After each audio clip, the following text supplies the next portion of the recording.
नमस्कार। एक और टिप्पणी के साथ मैं अतुल चौरसिया। अयोध्या में राम मंदिर प्राण प्रतिष्ठा कार्यक्रम पूरे विधि विधान कर्मकांड के साथ संपन्न हुआ। प्रधानमंत्री ने इस मौके पर राम की महिमा बताते हुए कहा, राम भारत की चेतना है, राम भारत का चिंतन है, राम भारत की प्रतिष्ठा है, राम भारत का प्रताप है, राम प्रवाह है, राम प्रभाव है, राम नेति भी है, राम नीति भी है। लगे हाथ प्रधानमंत्री ने यह ऐलान भी किया कि राम मंदिर की प्राण प्रतिष्ठा के साथ यही समय है, सही समय है। इसलिए मैं कहता हूं, यही समय है, सही समय है। हमें आज से इस पवित्र समय से अगले 1000 साल के भारत की नींव रखनी है। कुछ विद्वान कह रहे हैं कि प्रधानमंत्री का इशारा भारत को विश्वगुरु बनाने की ओर था। कुछ विद्वान कह रहे हैं कि दरअसल प्रधानमंत्री का निशाना आगामी लोकसभा चुनाव था। खैर, जो भी हो, उनके मन की बात वो ही जाने। अपन तो बस एक भजन सुन लेते हैं। लेकिन एक राम भजन यहाँ पर आपको सुनाते हैं, क्योंकि अब तो भगवान राम के दर्शन आपने कर लिए हैं। सिंहासन हो गया तैयार, पधारे श्री राम दरबार, अयोध्या कर रही जय जयकार। आज तक पर खबरों की इस मारामारी में भी खबरें कम थी, भजन मंडली ज्यादा थी। आज तक और सभी खबरिया चैनलों ने लगातार बेनागा प्रधानमंत्री के अयोध्या पहुंचने के बाद उनका अखंड कवरेज दिखाया। उनका लाइव दर्शनीय छटा बिखेर रहा था। प्राण प्रतिष्ठा की पवित्र घड़ी में भी प्रधानमंत्री जी के कैमरा मोह का पूरा ध्यान रखा गया था। वो रामलला की पूजा सामने से नहीं कर रहे थे, बल्कि रामलला के दाहिनी ओर एक विशेष आसन से कर रहे थे, ताकि कैमरामैन को असुविधा न हो। समझदार गच्चा खा सकते थे कि मोदी जी रामलला की पूजा कर रहे हैं या कैमरे की, क्योंकि रामलला का मुंह मोदी जी से 90 अंश के कोण पर घुमा हुआ था।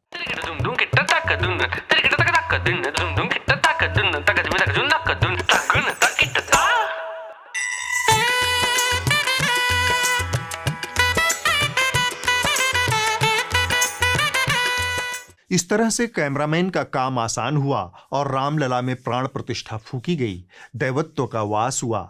रामलला का मंदिर बहुत दिव्य और भव्य बना है। इसके लिए राम मंदिर ट्रस्ट ने खूब महंगी महंगी और बड़ी बड़ी ज़मीनें भी खरीदी हैं, लेकिन साष्टांग दंडवत के लिए जगह थोड़ी कम थी। ऐसे कठिन मौके पर स्वयं प्रधानमंत्री जी ने थोड़ी जगह बनाकर रामलला को शीश नवाया।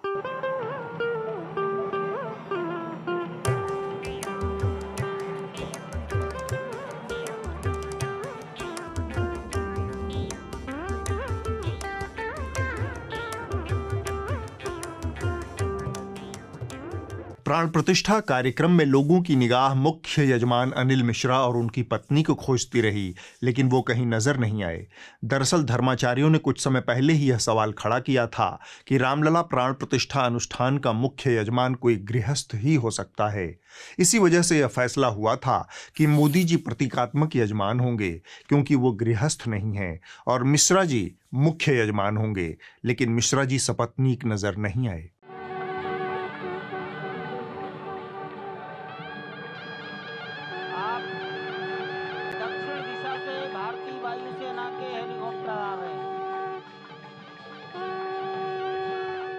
दिन राम का था, लेकिन चैनलों ने साफ कर दिया था कि जो राम को लाए हैं हम उनको दिखाएंगे।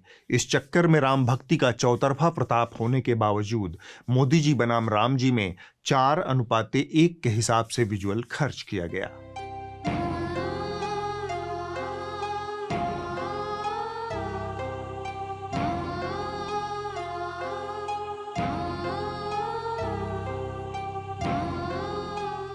राम जी ने संतोष कर लिया। इस पूजा में मोदी जी के साथ संघ प्रमुख मोहन भागवत, उत्तर प्रदेश के मुख्यमंत्री योगी आदित्यनाथ और राज्यपाल आनंदी पटेल भी शामिल रहे। इसलिए कैमरे पर फुटेज का बड़ा हिस्सा मोदी जी को इन सब के साथ शेयर करना पड़ा। इस कमी की भरपाई मोदी जी ने पूजा पाठ समाप्त होने के बाद की। कैमरे के सामने उनका सोलो शो खूबसूरत था।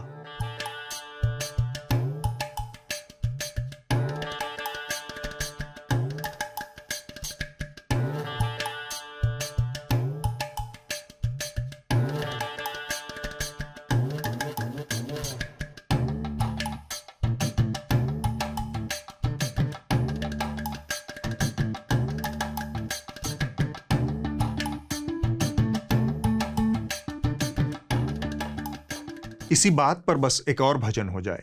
और जल्दी से हम लोग चूंकि यहाँ पर मौजूद हैं, एक भजन यहाँ पर कर लेते हैं, भगवान राम के नाम की भजन। पीएम की तस्वीरें और मंदिर की मूर्ति भी हम आपको दिखाई रहे हैं। एक भजन शुरू करते हैं।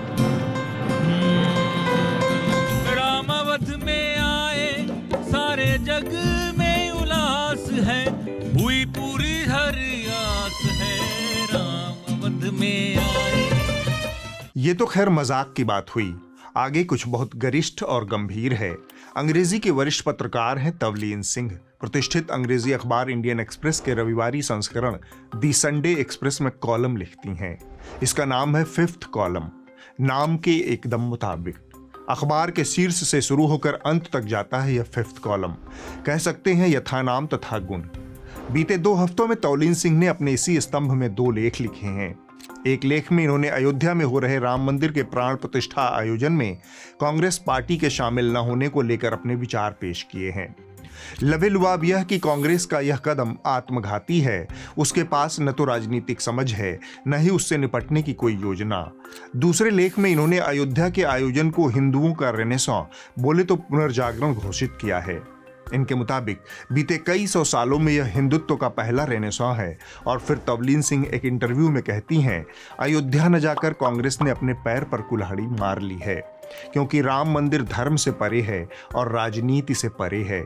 इसकी बजाय राहुल गांधी मणिपुर से बेमतलब की यात्रा निकाल रहे हैं। It's gone beyond politics and it's gone beyond religion in my view. If I was advising his son, I would have told him to begin his Nyaya Yatra from Ayodhya or to take it there, to go via Ayodhya. They could have taken the wind out of the sails of the BJP if they think it's just a party event. Instead, he's going off to Manipur at the very time that all this is happening. लेकिन मैं एकदम शुरुआत में एक स्पष्टीकरण से अपनी बात शुरू करना चाहता हूं। यह पूरा एपिसोड कांग्रेस को क्या करना चाहिए इस बात पर नहीं, बल्कि तवलीन सिंह के लेखों में छिपे सतहीपन और खतरों का विश्लेषण करने के लिए है। भारत की राजनीति एक ऐतिहासिक और गंभीर मोड़ से गुजर रही है। इतने महत्वपूर्ण अवसर पर तवलीन सिंह और इंडियन एक्सप्रेस जैसा प्रतिष्ठित अखबार इतने महत्वपूर्ण स्पेस को इतने सतही राजनीतिक विश्लेषण के लिए खर्च कर रहा है। यह अचरज और असहज दोनों करता है। राम मंदिर राजनीति नहीं है, यह किस किस्म का राजनीतिक चिंतन है, इस पर कौन भरोसा करेगा? और राम धर्म से परे हैं, इस समझदारी पर भला कौन यकीन करेगा? I found the whole thing quite sort of, it was like as if like a cultural renaissance, the beginning of something new. This goes beyond religion in my view. And when I talk to ordinary people, just they're not seeing this as a political issue. They're seeing this as an Indian issue. Ram मंदिर भाजपा के राजनीतिक एजेंडे में कब शामिल हुआ? जवाब है 1984 में, जब भाजपा लोकसभा में 2 सीटों पर सिमट गई। इस मौके पर भाजपा ने 2 चीजों की तिलांजलि दे दी। एक तो वह बुनियादी आधार जिसका वादा 1980 में भाजपा के गठन के दौरान किया गया था, यानी गांधीवादी समाजवाद। 84 की हार के बाद गांधीवादी समाजवाद को कूड़ेदान में फेंक भाजपा सांस्कृतिक राष्ट्रवाद की गाड़ी पर सवार हो गई। साथ ही पहली बार राम मंदिर का मुद्दा उसके चुनावी एजेंडे का हिस्सा बना। और फिर 1989 के लोकसभा चुनाव से अनवरत हम यह सिलसिला 2019 तक भाजपा के घोषणा पत्र में देख सकते हैं। 1989 के पहले भाजपा के एजेंडे में राम मंदिर कहाँ था? तो तवलीन सिंह जैसी वरिष्ठ पत्रकार का आज के बदले माहौल में यह कहना कि राम मंदिर राजनीति से परे है, धर्म से परे है, न सिर्फ बौद्धिक बेईमानी है बल्कि ऐतिहासिक तथ्यों की तोड़ मरोड़ भी है। राम मंदिर बनाने का संकल्प जो है वो भारत पालमपुर में लिया गया। भारतीय जनता पार्टी की राष्ट्रीय कार्य समिति की बैठक हुई थी 89। मैं तब हिमाचल प्रदेश भारतीय जनता पार्टी का अध्यक्ष था और यहाँ पूरे भारत के हमारे सब नेता आए थे और उसमें राम मंदिर का प्रस्ताव पास हुआ था। भाजपा की इस बदली रणनीति की तुलना भारत में ही घटी एक और राजनीतिक घटना से की जा सकती है और यह बड़ी सटीक और दिलचस्प तुलना है। इसके लिए बहुत पीछे जाने की जरूरत नहीं है। 1935 में गवर्नमेंट ऑफ इंडिया एक्ट लागू होने के बाद 1937 में हुए प्रोविंशियल चुनाव में इसका उदाहरण हम देख सकते हैं। मुस्लिम लीग कांग्रेस से इन चुनावों में बुरी तरह हार गई।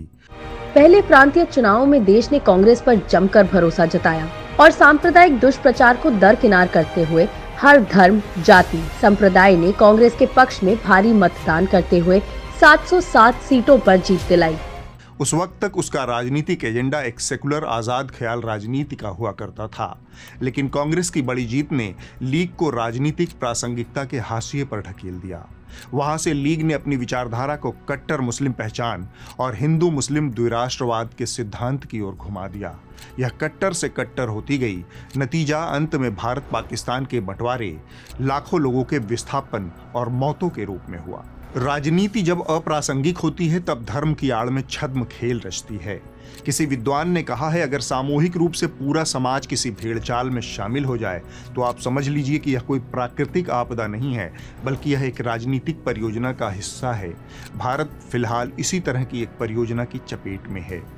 तवलीन सिंह इस दौर को हिंदुत्व का पुनर्जागरण या रेनेसां कह रही हैं। यह हास्यास्पद है।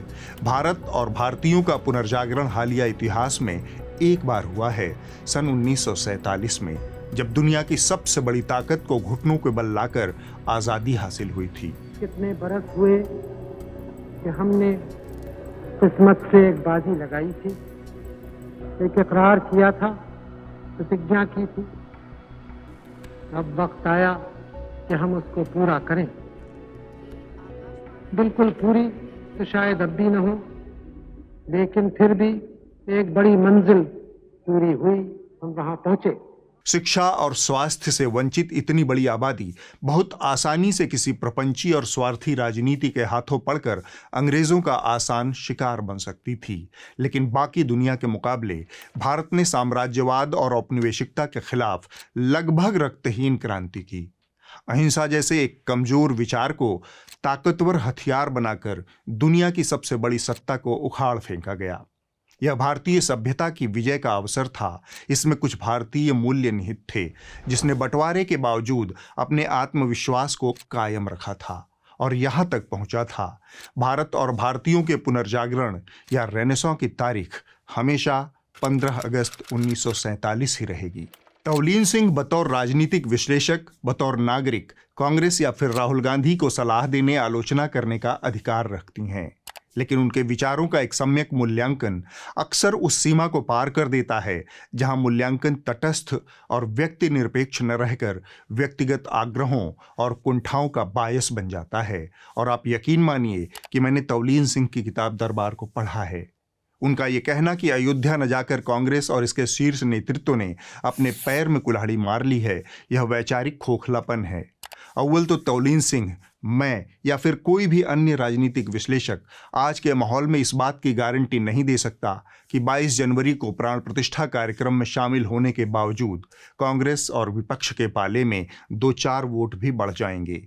यह एलिस की वंडरलैंड में सैर जैसा है। जिस जनता ने हिंदुत्व के आधार पर बीजेपी और मोदी को चुना है, उन्हें कांग्रेस के अयोध्या जाने न जाने से रत्ती भर फर्क नहीं पड़ता। बीजेपी की जूनियर पार्टनर बनने की सलाह देने में कोई गहरी राजनीतिक समझ तो नजर नहीं आती है। खैर, मेरी दूसरी बात इससे ज्यादा महत्वपूर्ण है। क्या लोकतंत्र में चुनाव ही सब कुछ है? चुनाव राजनीति का एक छोटा सा हिस्सा भर है। जब हमारे सामने यह सवाल कई रूपों में खड़ा है कि इस देश का लोकतंत्र अब क्या आकार लेगा, कभी ईडी के रूप में, कभी ईडी के निदेशक की नियुक्ति के रूप में, कभी चुनाव आयोग की नियुक्ति के बिल में, कभी दिल्ली सरकार की ताकत कम करने वाले बिल के रूप में, कभी 100-150 सांसदों को संसद से निलंबित करने के रूप में, कभी नेताओं और पत्रकारों के मोबाइल की जासूसी के रूप में, कभी आधी रात सीबीआई निदेशक के दफ्तर में उठापटक के रूप में, कभी एक कॉरपोरेट कंपनी को दी जा रही बेइंतहा छूट के रूप में, कभी सीएए और एनआरसी जैसे कानूनों के रूप में हमारे सामने आ रही है, उसमें यह सवाल सबसे मौजूद है कि क्या लोकतंत्र में सिर्फ चुनाव ही अंतिम ध्येय है या इसके परे भी कुछ है जिसे देश का लोकतंत्र और संविधान कहते हैं। अगर लोकतंत्र, उसकी संस्थाओं और संविधान को कमजोर किया जा रहा है, उस पर संकट दिख रहा है, तो उससे निपटने के लिए आगे कौन आएगा? क्या सारे उपक्रम, सारी बिसातें सिर्फ चुनावी जीत के लिए ही बिछाई जाएंगी? तो फिर इसे हासिल करने के लिए इस्तेमाल हुए नैतिक, अनैतिक, आपराधिक कृत्यों का विरोध आप किस मुंह से करेंगी? हमारे देखते ही देखते चुनाव में शिकायत होने के बाद भी रीपोलिंग की परंपरा अब खत्म हो गई है। क्या हम मान लें कि देश में इतना आदर्श समय आ चुका है कि चुनाव पूरी पारदर्शिता और ईमानदारी से लेवल प्लेइंग फील्ड में आयोजित होने लगे हैं? इलेक्टोरल बॉन्ड जैसी व्यवस्था क्या हमारे चुनावी ढांचे में जरूरी पारदर्शिता और स्वच्छता ला सकी है? यह सारी व्यवस्था इसी सरकार ने लोकतांत्रिक तरीके से चुनाव जीतने के बाद लागू की है।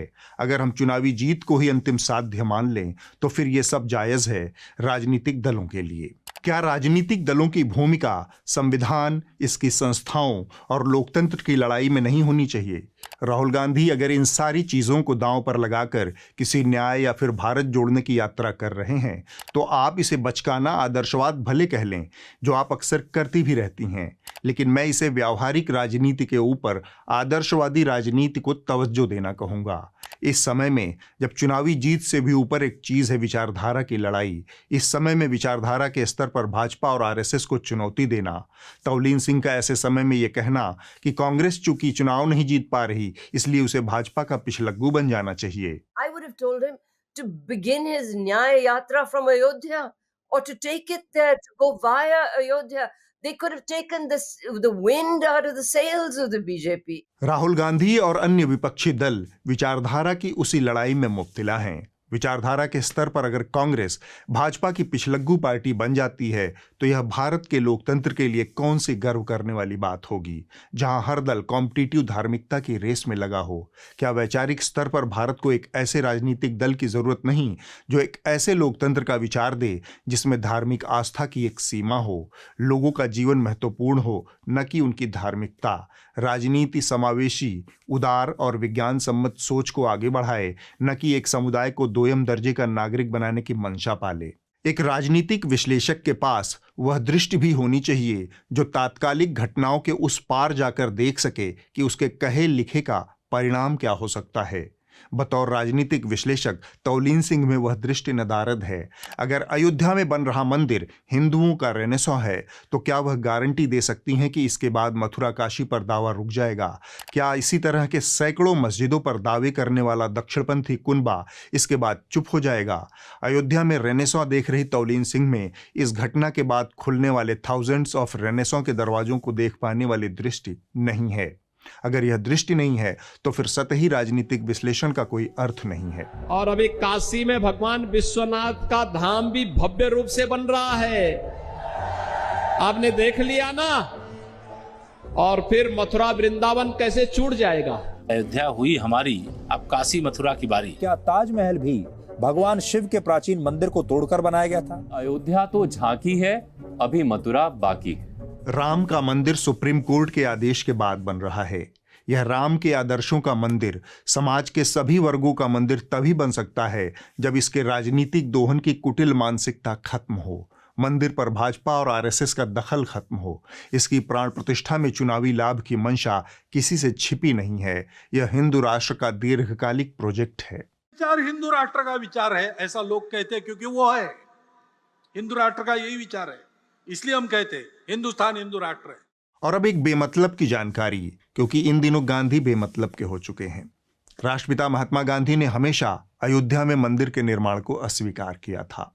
उन्होंने सोमनाथ के मंदिर को भी समाज के पैसे से बनाने की सलाह दी थी। गांधी से बड़ा हिंदू 20वीं सदी में कौन हुआ? रामराज्य की परिकल्पना गांधी की ही कल्पना थी। वो खुद को कट्टर हिंदू कहते थे, फिर भी सालों साल तक वो किसी मंदिर में नहीं गए। हर दिन सर्वधर्म प्रार्थनाएं करते थे, लेकिन किसी मंदिर का दौरा नहीं किया। वो कहते थे, भगवान को किसी इमारत या मूर्ति की आवश्यकता क्यों है? रावण पर रामचंद्र जी ने जय पाया, और जय पाया और कैसा कि जिससे हम कहते हैं कि तब से राम राज्य शुरू हुआ। आज तो राम राज्य नहीं है, क्योंकि राम नहीं है हमारे बीच में। तो हमारे क्या करना चाहिए? ऐसा उत्सव तो आ गया। हमारे जो राम और रावण का युद्ध है वो किताबों में तो ये है कि बाहर का युद्ध है, क्योंकि हमारे भीतर में आसुरी संपत भी है और दैवी भी है। दैवी संपत है उसका अधिष्ठाता राम है, और आसुरी संपत है उसका अधिष्ठाता रावण है। तो राम और रावण के बीच में युद्ध चलता है। तो हमारे भीतर में वो दोनों अच्छा और बुरा पड़ा है।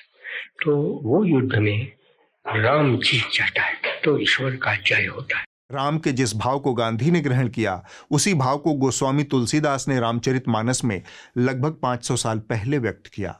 अगुण सगुण गुण मंदिर सुंदर, भ्रमतम प्रबल प्रताप दिवाकर, काम क्रोध मद गज पंचानन, बसहु निरंतर जनमन कानन। यानी राम स्वयं गुणों के मंदिर हैं, क्या सगुण क्या निर्गुण, जिसका व्यक्तित्व प्रबल सूर्य के प्रकाश के समान है, काम क्रोध अहंकार और अज्ञान का अंधेरा दूर करने वाला है। वो अपने भक्तों के मन रूपी मंदिर में रहते हैं, उनके लिए किसी घर या ईंट पत्थर के भवन की जरूरत नहीं। खैर, इस पूरी बातचीत का एक और पक्ष है। भारत हिंदू राष्ट्र बन रहा है, इससे पाकिस्तान के भीतर एक गहरे आत्मसंतोष का भाव पैदा हो रहा है। जिस द्विराष्ट्रवाद के विचार को उसने भारत के बंटवारे का आधार बनाया था, 75 साल बाद भारत उस पर अपनी मुहर लगा रहा है। भारत कह रहा है कि हाँ, हमने 75 साल पहले जो सफ़र शुरू किया था वह गलत था। हिंदू और मुस्लिम कभी एक साथ नहीं रह सकते। यह गोलवलकर और सावरकर के दो धर्म दो राष्ट्र के विचार को भी संजीवनी दे रहा है।